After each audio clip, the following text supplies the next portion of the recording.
Welcome to This Week in Health IT. Today we have a great conversation. I get to talk to the application team, the leadership of the application team at PeaceHealth. Great conversation, and we talk about implementing and managing a health systems application portfolio. Wonderful conversation with these two leaders. My name is Bill Russell. Sometimes I get bored reading the same thing over and over again. I'm a former healthcare CIO. I managed a 16 hospital system, $5-6 billion in revenue. And when I left there, I wanted to do something to help the industry to stay current on what was going on in health IT. And that's what this is. We created This Week in Health IT, which is a set of podcasts, videos, and collaboration events dedicated to developing the next generation of health leaders. I want to thank Sirius Healthcare for supporting the mission of our show. They have been a great partner. They share our passion to help you to stay current and help the industry to move forward.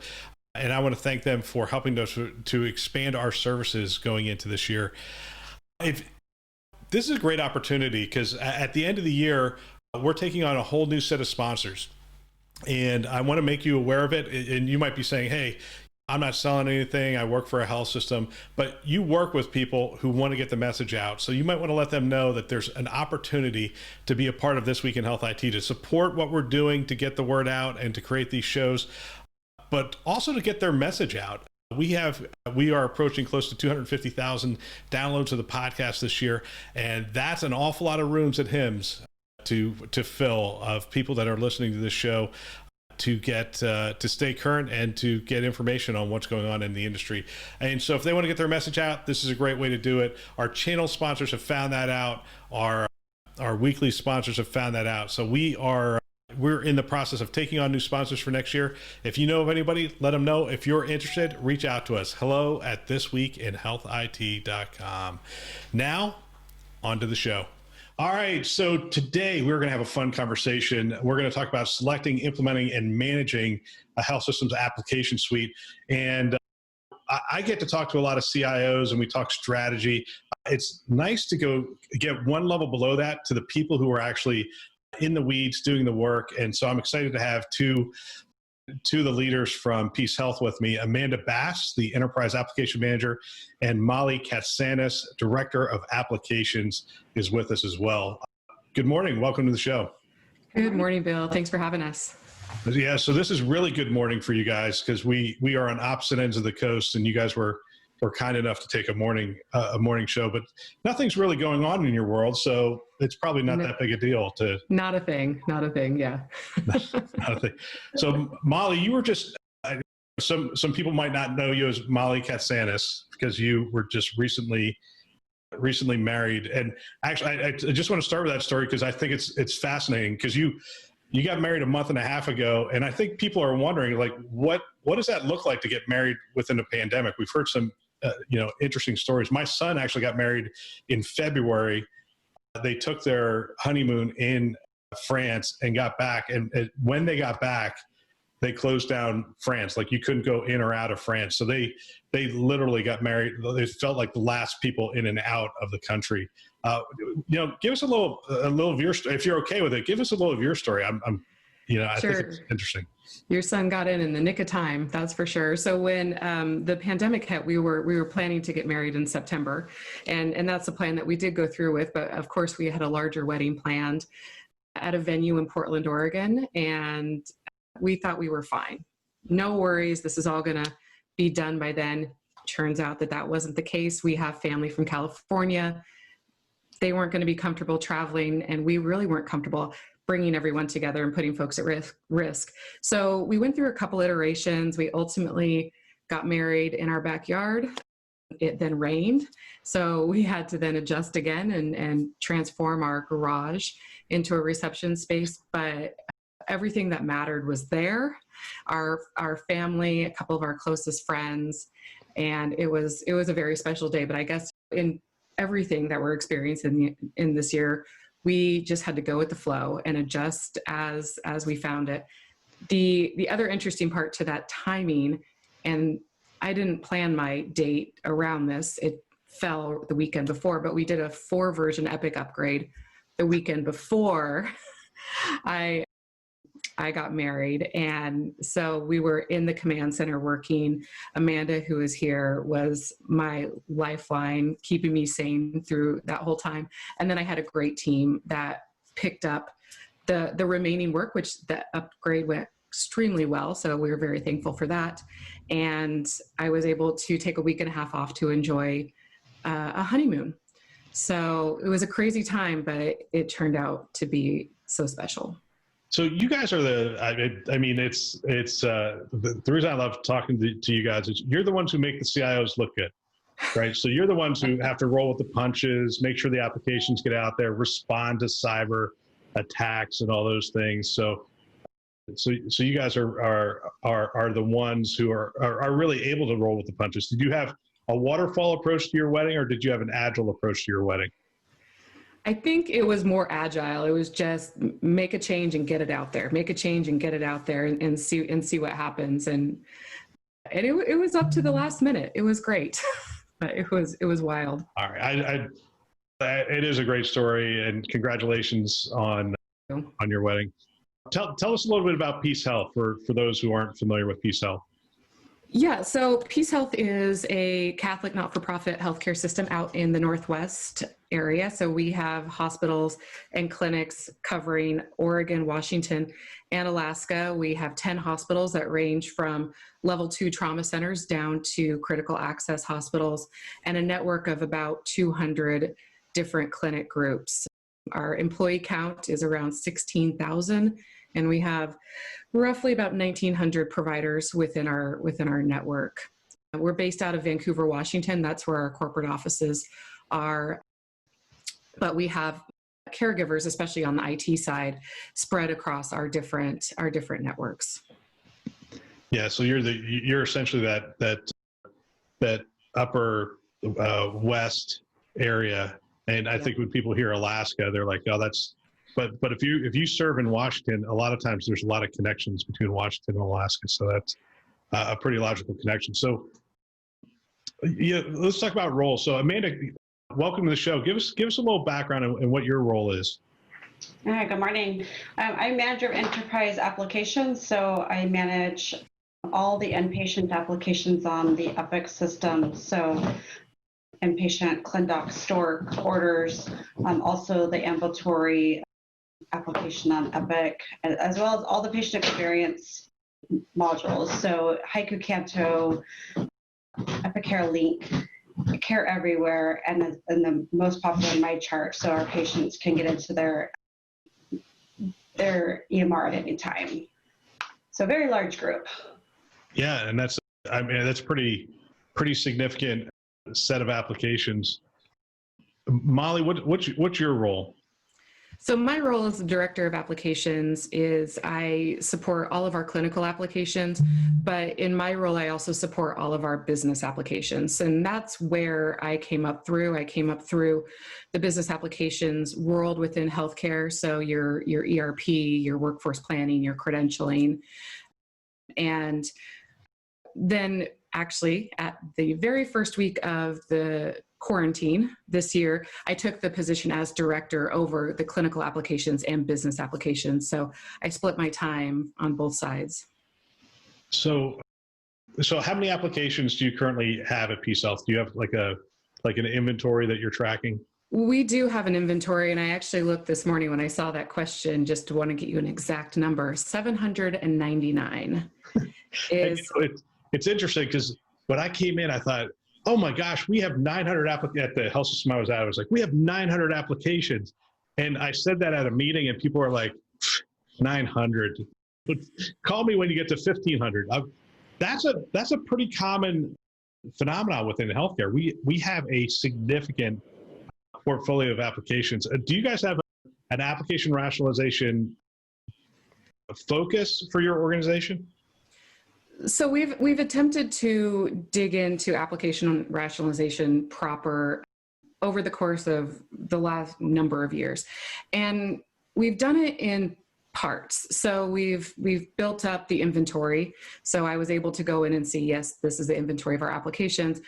But more importantly, we've established a governance model that is really helping us bring in operations to the table to say, hey, we already have these applications. Can we have a conversation about what it would take to get you on that application versus you going out and buying your own? We've done a lot of work to identify all of those rogue applications out in our facilities and inventory them and then make plans to overhaul. But I think mostly where we have focused, and for good reason, is on that governance. So everything new coming in, we are saying, all right, we are an Epic first organization, we're an Infor first organization, and then we have a couple other primary applications that we tend to look to first to those vendors for a solution. If none of those work within that 80-20 rule, then we dig into other opportunities. Yeah, that makes sense. So, Amanda, when did you make the move to Epic, and how many applications? A lot of people talk about Epic really being the tip of the spear for application rationalization. How many applications do you think got consolidated in that first pass of moving to Epic? Ooh. So I've been on Epic in one shape or form or the other for about 9 years now. This is my second organization of an Epic shop. And when we started the enterprise install, I want to say we took down at least 100, if not more, applications by just bringing everything into Epic. And just to build upon that application rationalization, I think as managers and directors, we're constantly aware of our contracts, what's coming in, what are we allowed to expand upon, as well as making sure we're sticking with those vendors to continue to not expand those vendors any further.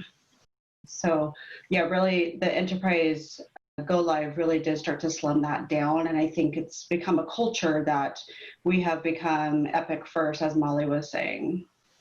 So talk a little, I do want to talk about your ERP journey. That's one of the things I do really want to get into, but since we're on the Epic topic at this point, talk about what happened during the pandemic.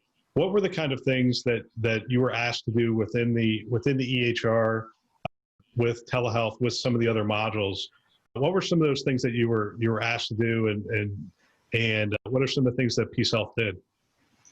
Yeah, so I think very first off, we were starting to change the questionnaires that were coming in. The patients were being asked as soon as the CDC started releasing those questions and symptoms that they are aware of, the COVID symptoms.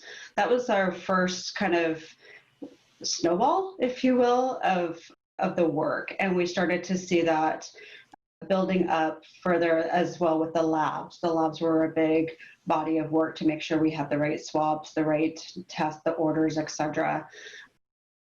Probably a couple weeks after the work started to build, we recognized this was a larger issue than we expected. And that's when Washington started looking at this as a pandemic. So we called it Incident Command Center. As an organization, we had a large system incident command, and as a TSP/IT shop, we decided to pull together our own incident command center. So I was heavily involved in developing that. So it was developing a process of making sure we had the flow of how these questions, these requests come in, to make sure that our teams were protected so that they could be heads down, get that work done. And we, managers and supervisors, directors, could work to make sure we're getting all of the pieces, the parts that they need to do that build. So anything from update those questionnaires, as we talked about, the labs, a lot of orders were updated, of course, because of the needs for COVID. Telehealth was a very, very large effort that happened in about, I want to say 2 weeks, which was expected to be a 6 to 8 week project. We put telehealth in for all of our clinics so that our patients could still receive care via telehealth and not come into the clinic and be exposed. So did you just expand what you were doing with telehealth, or did you head in a different direction at all? We were fresh out of the gate, started telehealth brand new. So it was something that was kind of on our roadmap down the road. And the pandemic allowed us to get that going very, very quickly. So that's the response. Molly, coming back to you, I mean, how's the pandemic changed how we're moving forward. What's the new steady state? Are we even in the new steady state yet? The answer to that is probably no. But are we approaching it? Are we getting back to like normal health IT operations? That's something I think about a lot, because a lot of our operations partners, and rightly so, are starting to push projects forward that were potentially put on hold. A lot of these projects are moving forward, but we're also still very much within our COVID response. And now we've just this week ramped back up with the latest surge. So our current state, I wouldn't call it a steady state, is one of, we are still responding to COVID. The labs never back down. A couple of our other teams really never back down from that response, but we're still responding to COVID. We're now shifting back into an incident command mode with COVID, but we're back up to our project levels that we were at pre-COVID. So we typically run about 99 to 100 IT projects at any given time. Outside of a pandemic, when we went live, when the pandemic hit and we put everything on hold that wasn't essential, we went down to, I would say, maybe about 10 active IT projects. We're back up. We are over that 100 mark again on the IT projects that we're pushing forward.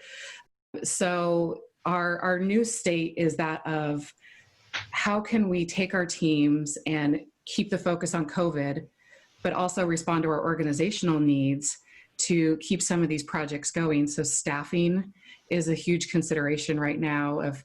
Fortunately, we're financially in a place where we can bring in a little bit of help, and we're working through that strategy now.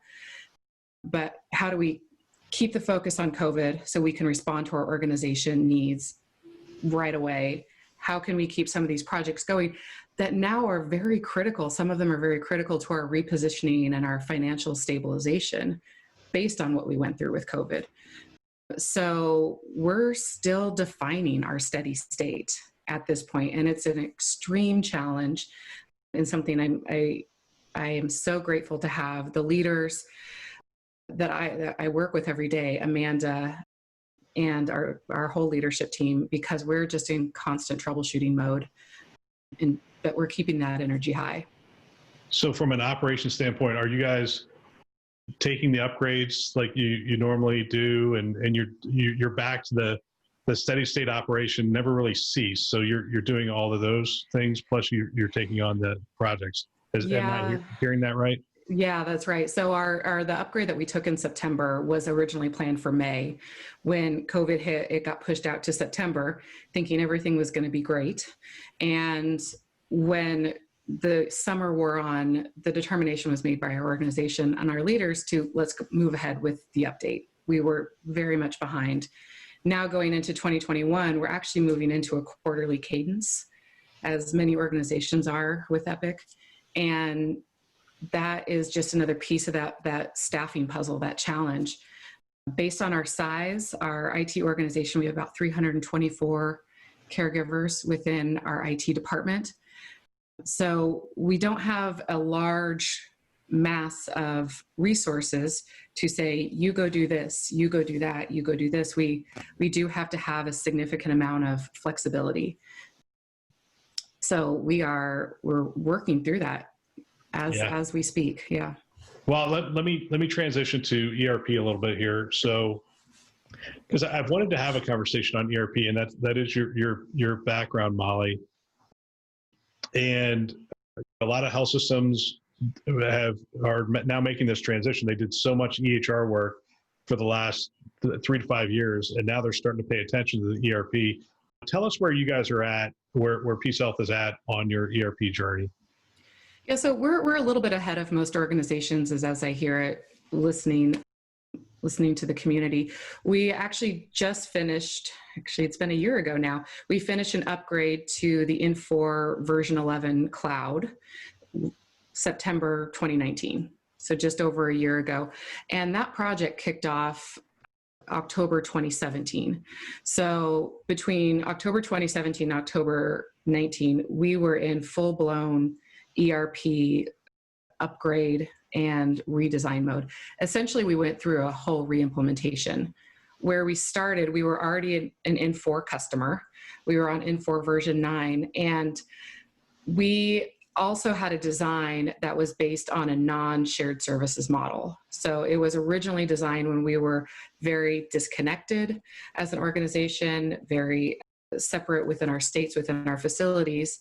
Over time, we moved to a shared services model, and our ERP needed to reflect that as well. And that was a big piece of the project. So the ERP selection process it always fascinates me. You have the aspect of being the incumbent. So you went with the incumbent, which was N4. There's also the aspect that some might do maybe the financial and the transaction side better than the HR side. And I love when we put those teams into a room, and invariably what happens is one side feels strongly about one solution and one side feels very strongly about another solution. There are trade-offs in these solutions today. How did you sort of bridge that gap between the stakeholders?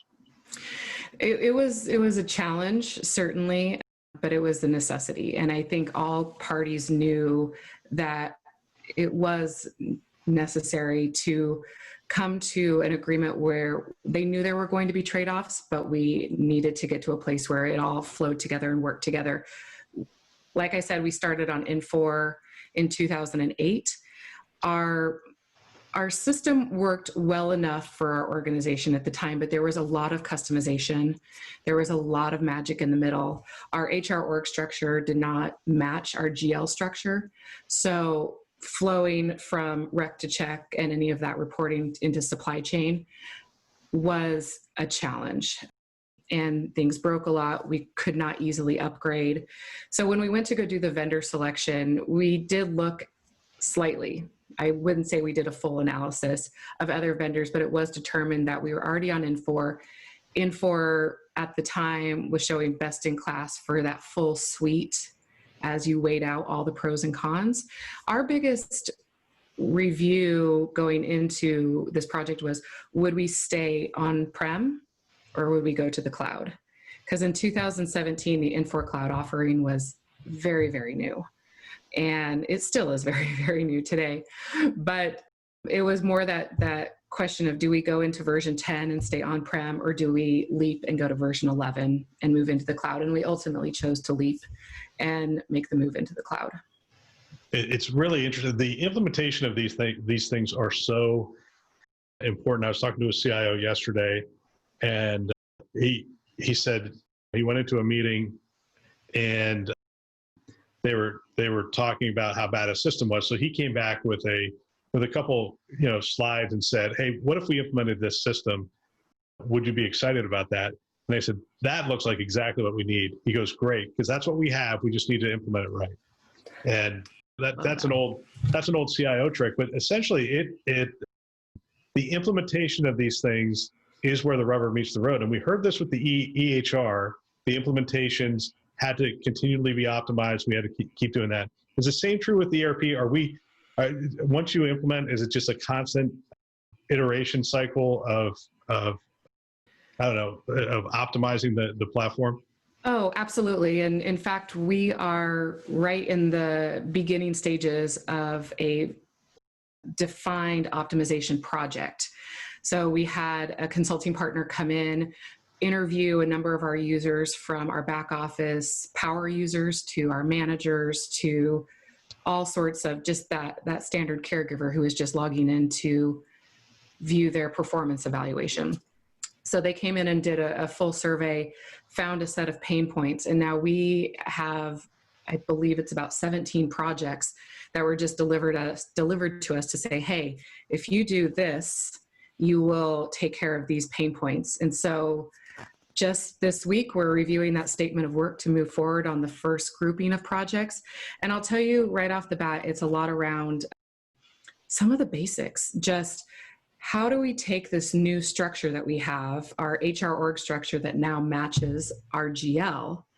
How can we take that structure and automate even more?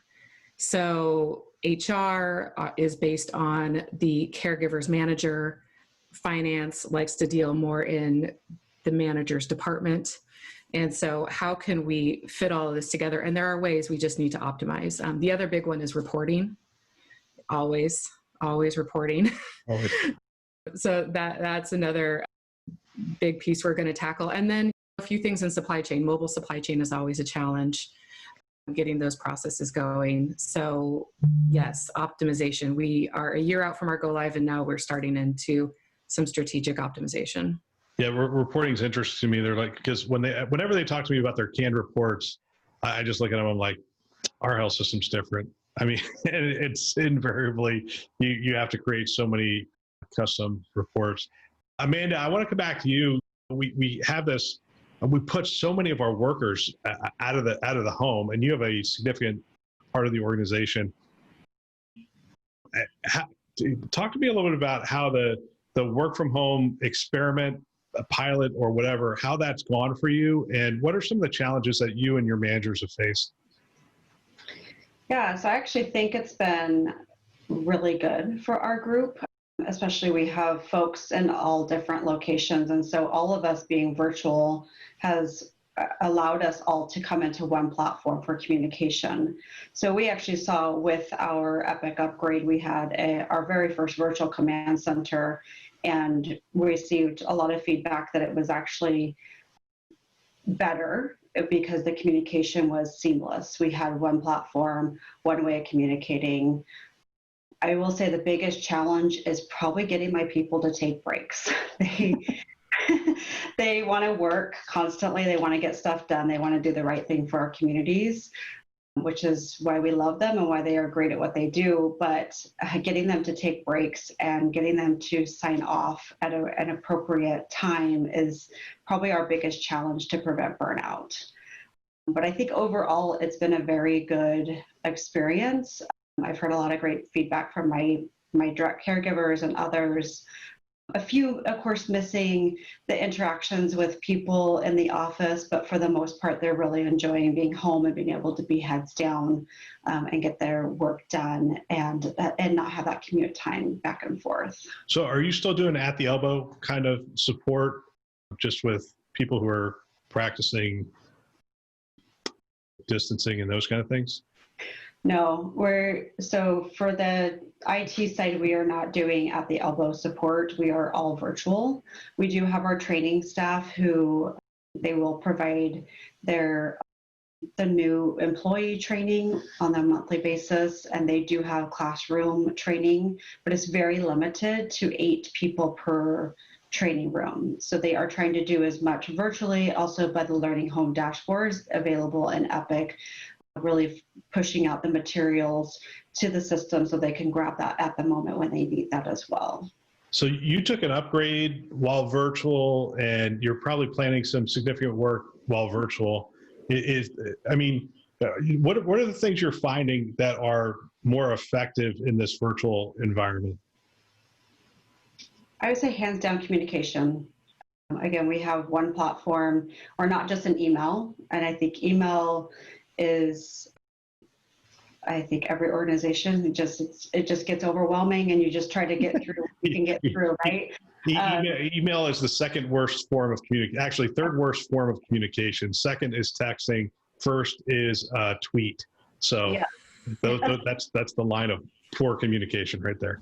Yes. So we also transitioned to Teams very heavily, honestly, right as we went virtual or right before, and we all had to adapt that, as well as being home, as well as being in a pandemic, et cetera. But the team has taken it with strides and just has really adapted it very quickly. And I think that's been the number one thing for my group anyways, so that I have seen as an organization, is that we are able to communicate even better than we were face-to-face, because everybody's hearing the same thing at the same time. We're not having these hallway conversations and then having to waterfall it down to our groups and maybe missing part of that conversation because we're playing telephone. Yeah, it'll be interesting to see. So as we look to 2021, and Molly, I'll come back to you. What do you think the lasting impact of the pandemic is going to be on your health IT organization? Oh my gosh. looking That's into a big question. I'll give you a little more time to think about it. Sorry. yeah, no, looking into the magic ball here, trying to see. Well, certainly we're, like many organizations, we're having to look at our current position in our markets. Our patients are not going to expect to receive care in the same way that they did prior to COVID, and we have to adjust to meet that need. Obviously, telehealth is a big question if we expand that, just depending on what our payers move forward with. But that's, I guess I would just say that there's a lot of question marks. We're quickly working through strategy with our operations on what our repositioning, what our go forward model is going to be. But in terms of the day-to-day work that is happening, focus, I think, is going to be the most prominent word coming out of all things COVID. We had so much focus in the beginning. We're moving away from that, unfortunately, but now it's our job as managers and directors to keep our team, to move our teams back to that focus and try to manage and protect them from this noise that is coming in from 15 different directions.